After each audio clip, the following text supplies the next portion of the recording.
ইন্না জালজালাতাস সাআতি শাইউন আযীম, নিশ্চয়ই কিয়ামতের কম্পন এটা বড় বিরাট কম্পন। এমন একটা কম্পনে গোটা দুনিয়া কেঁপে উঠবে। আর সেই ঘটনা ঘটবে তখন ইসরাফিল আলাইহিস সালাম সিংহায় ফুৎকার দিবেন যখন। রব্বুল আলামিন একজন ফেরেশতা বানিয়েছেন, সেই ফেরেশতার নাম হলো ইসরাফিল। এই ফেরেশতাকে বানানোর পরে ফেরেশতা অপলক নয়নে আরশে আজিমের দিকে তাকিয়ে আছেন, মুখের সামনে সিংহা নিয়ে কান পেতে আছেন। কখন তাকে রব আদেশ করবেন, আদেশ করার সঙ্গে সঙ্গে সে সিংহায় ফু মারা আরম্ভ করবে।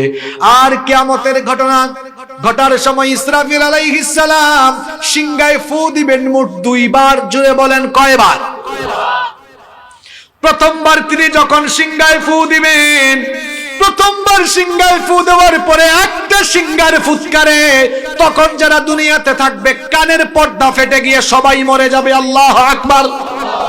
প্রথম সিংহায় ফুৎকারের পরে গোটা জমিনটা এমন ভাবে কেঁপে উঠবে, এই জমিনের উপরে থাকা বহুতল ভবন টাওয়ার গুলো মাটির সঙ্গে মিশে যাবে। বিশাল বিশাল পাহাড়গুলো যে আমরা দেখি, এগুলোর অবস্থা কেমন হবে? প্রথমবার সিংহায় ফু দেওয়ার পরে কি ঘটবে শুনেন। কোরআনুল কারীমের 69 নম্বর সূরা সূরাতুল হাক্কা এর 13 নম্বর আয়াত থেকে আল্লাহ বলছেন, ফাইদা নুফিখা ফিস সূরি নাফখাতুন ওয়াহিদা ওয়া হুমিলাতিল আরদু ওয়াল জিবালু ফাদুক্কাতা دكة واحدة فيومئذ وقعت الواقعة। আল্লাহ বলছেন যখন মাত্র একবার সিংহায় ফু দেওয়া হবে তখন কি হবে শোনো। ওয়া হুমিলাতিল আরদু ওয়াল জিবালু ফাদুক্কাতা দাক্কাতান ওয়াহিদা, পাহাড় সুদ্ধা এই জমিনটাকে উপরে তুলে আছাড় দিয়ে চূর্ণ বিচূর্ণ করে দেওয়া হবে। যখন প্রথমবার সিংহায় ফু দেওয়া হবে মাটির উপরে থাকা ভবনগুলো মাটির নিচে চলে যাবে, আসমান জমিন উলটপালট হয়ে যাবে। বাংলাদেশে ঢাকায় গেলে আপনারা দেখবেন বহুতল ভবন টাওয়ার, সুইজারল্যান্ডে দুবাইয়ে পৃথিবীর উন্নত কান্ট্রিগুলোতে যে বিশাল বিশাল বিল্ডিং আছে 110 তলা 120 তলা উঁচু উঁচু টাওয়ার গুলো সঙ্গে সঙ্গে সিংহায় ফু দেওয়ার সঙ্গে সঙ্গে মাটির নিচে চলে যাবে। আল্লাহু আকবার। বিশাল যে পাহাড়গুলো আপনারা দেখেন, আকাশের দিকে মাথা উঁচু করে দাঁড়িয়ে থাকা পাহাড়গুলোর অবস্থা কি হবে শুনেন। রব্বুল আলামিন কোরআনুল কারীমের 73 নম্বর সূরা সূরাতুল মুজাম্মিলের 14 নম্বর আয়াতে বলছেন, ইয়াউমা তারজুফুল আরদু ওয়াল জিবালু ওয়া কানাতিল জিবালু কাসীবান মাহিলা। সিংহায় ফু দেওয়ার পরে যখন সবকিছু কেঁপে উঠবে, জমিন কাঁপবে, পাহাড়গুলোর অবস্থা কেমন হবে শোনো। এতে আল্লাহ বলেছেন পাহাড়গুলোর অবস্থা হবে এমন, ওয়া কানাতিল জিবালু কাসীবান মাহিলা, পাহাড়গুলো বালুর মতো উড়ে যাবে। অন্য আয়াতে আল্লাহ বলেছেন, ওয়া তাকুনুল জিবালু কাল ইহনিল মানফুশ, পাহাড়গুলো দুনাত তুলার মতো উড়ে উড়ে যাবে, কিচ্ছু থাকবে না, সবকিছু লন্ডভন্ড চূর্ণ বিচূর্ণ মেসাকার হয়ে যাবে। প্রথমবার সিংহায় ফু দেওয়ার পরে যখন গোটা ভূমি কেঁপে উঠবে, জমিন কেঁপে উঠবে, সবকিছু ধ্বংস হয়ে যাবে। এজন্য আল্লাহ বলেছেন, কুল্লু মান আলাইহা ফান, সবকিছু ফান হয়ে যাবে, ক্ষয় হয়ে যাবে, লয় হয়ে যাবে, কিচ্ছু থাকবে না। ওয়ায়াবকা ওয়াজহু রাব্বিকা যুল জালালি ওয়াল ইকরাম, কেবলমাত্র একজনের মহামহিয়ান সত্তা অবশিষ্ট থাকবে, তিনি কে? কিচ্ছু যখন থাকবে না আল্লাহ তখন বলবেন, ইয়া দুনিয়া, হে দুনিয়া, আইনা জিবালুক, তোর বুকের উপরে থাকা পাহাড়গুলো কোথায়? আইনা আনহারুকি, তোর বুকের উপরে প্রবাহমান থাকা নদ নদীগুলো কোথায়? হে দুনিয়া, তোর বুকের উপরে থাকা টাকাওয়ালা পয়সাওয়ালা গুলো কোথায়? হে দুনিয়া, তোর বুকের উপরে থাকা অহংকারী মানুষগুলো আজকে কোথায়? আল্লাহ বলবেন, হে দুনিয়া, তোর বুকের উপরে দম্ভ ভরে বিচরণ করা দুনিয়ার জালিম গুলো কোথায়? আল্লাহ প্রশ্ন করবেন, কিন্তু জবাব কেউ দিবে না, কারণ জবাব দেওয়ার মতো তখন তো কেউ থাকবে। আল্লাহ প্রশ্ন করবেন, লিমানিল মুলকুল ইয়াউম, আজকের দিনে ক্ষমতা কার? আপনারাও তো থাকবেন না, আপনারাও তখন জবাব দিবেন না। আল্লাহ প্রশ্ন করবেন, লিমানিল মুলকুল ইয়াউম, আজকে ক্ষমতা কার? জবাব দেওয়ার তো কেউ নাই। আল্লাহ প্রশ্ন করে আল্লাহ নিজেই জবাব দিবেন, লিল্লাহিল ওয়াহিদিল কাহ্হার। আজকে কেবল একজনের ক্ষমতা চলবে, তিনি কে? আল্লাহ বলছেন, ইদা জুলজিলাতিল আরদু জিলজালাহা, যখন একটা ভূকম্পনে গোটা জমিনকে প্রবল ভাবে কাঁপিয়ে দেওয়া হবে, এই অবস্থা হবে, তখন ইসরাফিলের সিংহায় প্রথমবার ফুৎকার দেওয়া হবে। যখন প্রথমবার সিংহায় ফুৎকারের পরে গোটা জমিনটাকে কাঁপিয়ে দেওয়া হবে, একটা কাঁপুনিতে সবকিছু ধ্বংস হয়ে যাবে। যার হুকুমে, তিনি কে? সবকিছু ধ্বংস হওয়ার পরে কি হবে? আল্লাহ 2 নম্বর আয়াতে বলছেন, ইদা জুলজিলাতিল আরদু জিলজালাহা ওয়া আখরাজাতিল আরদু আথকালাহা, যখন গোটা জমিনকে প্রবল ভাবে কাঁপিয়ে দেওয়া হবে, ওয়া আখরাজাতিল আরদু আথকালাহা, আর তখন জমিন তার পেটের ভেতরে থাকা সবকিছুকে বমি করে দিবে।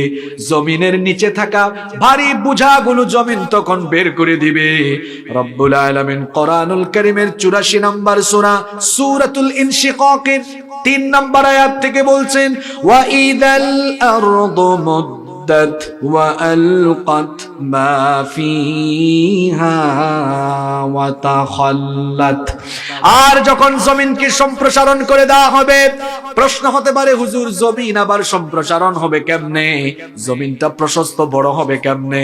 জমিনটা কেমনে প্রশস্ত হবে? শোনেন, কিয়ামতের ঘটনা যখন ঘটবে, তখন এই যে মহাশূন্যে থাকা সূর্য, চন্দ্র, গ্রহ, নক্ষত্র, তারকাপুঞ্জ আলোহীন হয়ে যাবে, খসে খসে পড়ে যাবে।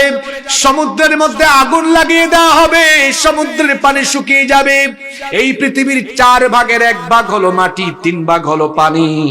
এই যে মহাসাগর গুলো কত বড়, আপনি যদি শোনেন তাহলে চোখ আপনার কপালে উঠে যাওয়ার উপক্রম হবে। প্রশান্ত মহাসাগরের আয়তন হলো 16,57,00,000 বর্গ কিলোমিটার। প্রশান্ত মহাসাগরের আয়তন, আটলান্টিক মহাসাগরের আয়তন হলো 8,24,00,000 বর্গ কিলোমিটার। আল্লাহু আকবার। বিশাল বিশাল সাগর আর মহাসাগরের গোটা জমিনটা সমতল হয়ে যাবে, কারণ সেই জমিনে হাসরের মাঠ কায়েম করা হবে। হাজার হাজার কোটি মানুষ হাসরের মাঠে থাকবে। এই জন্য জমিনটাকে প্রশস্ত করার দরকার আছে না নাই? এজন্য আল্লাহ বলছেন, ওয়া ইদাল আরদু মুদ্দাত, কিয়ামতের ঘটনা ঘটার পরে জমিন সম্প্রসারণ হয়ে যাবে। এরপরে আল্লাহ বলছেন, ওয়া আলকাত মা ফিহা ওয়া তাখাল্লাত, জমিনের ভেতরে থাকা সবকিছু জমিন বের করে দিবে। আর জমিন কি ভেতর থেকে বের করে দিবে? তাফসীরের কিতাবগুলো পড়লে দেখবেন প্রায় 17 থেকে 18টা তাফসীরে এই আয়াতের ব্যাখ্যা দেখেছি। তাফসীরে তাবারি, তাফসীরে কুরতুবী, তাফসীরে বাইদাওয়ী, ইবনে কাসির সহ সব তাফসীরগুলোকে জমা করলে দেখা যায় এখানে যে আল্লাহ বলেছেন, ওয়া আখরাজাতিল আরদু আথকালাহা, আর জমিন তার ভেতরের বোঝা বের করে দিবে। প্রশ্ন হলো, জমিন তার পেটের ভেতর থেকে কি বের করে দিবে? মুফাসসিরগণ এই আয়াতের ব্যাখ্যায় মোট 3টা অর্থ দিয়েছেন। জুড়ে বলেন, কয়টা?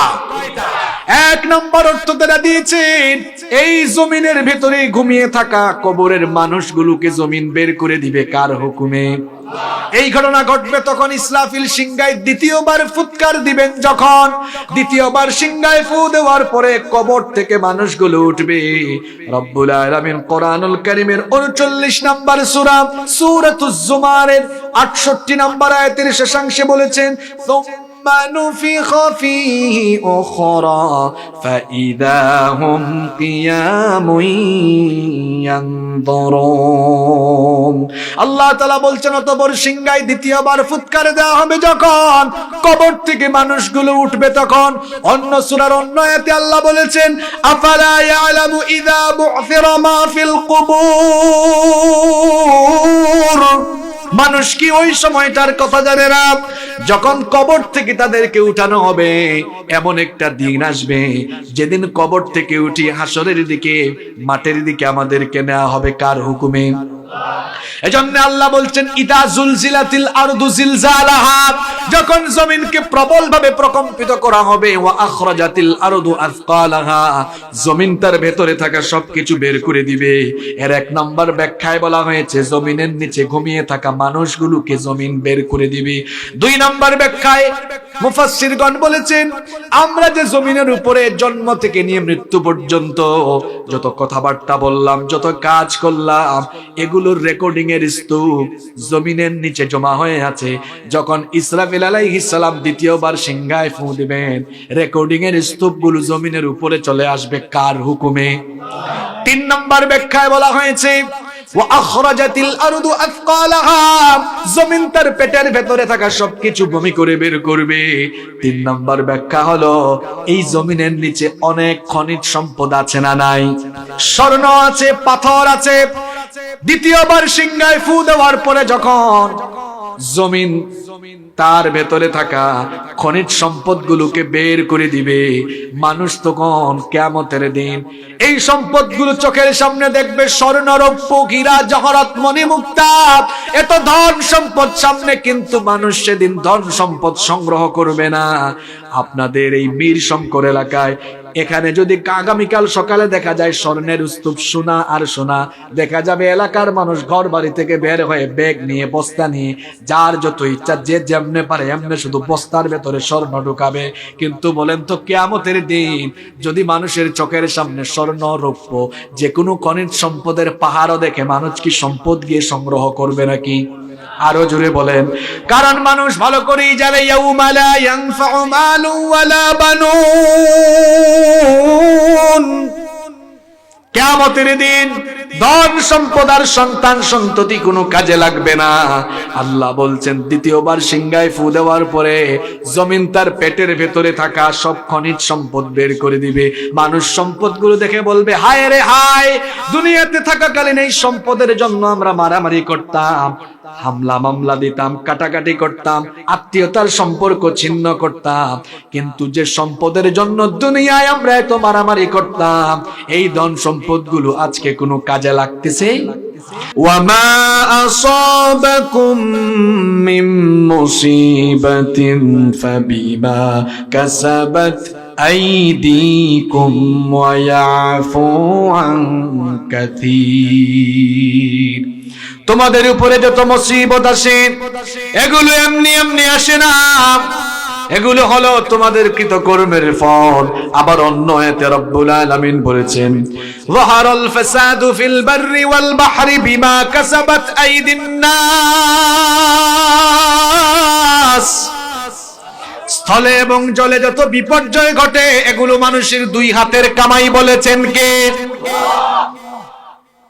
তুরস্কের ভয়াবহ ভূমিকম্প দেখার পরে বাংলাদেশের ভূতত্ত্ববিদ এবং আবহাওয়াবিদরা তারাও ধারণা করছেন আগামীতে বাংলাদেশেও ভয়াবহ ভূমিকম্প হয়ে যেতে পারে। আর কিয়ামতের একটা আলামত হলো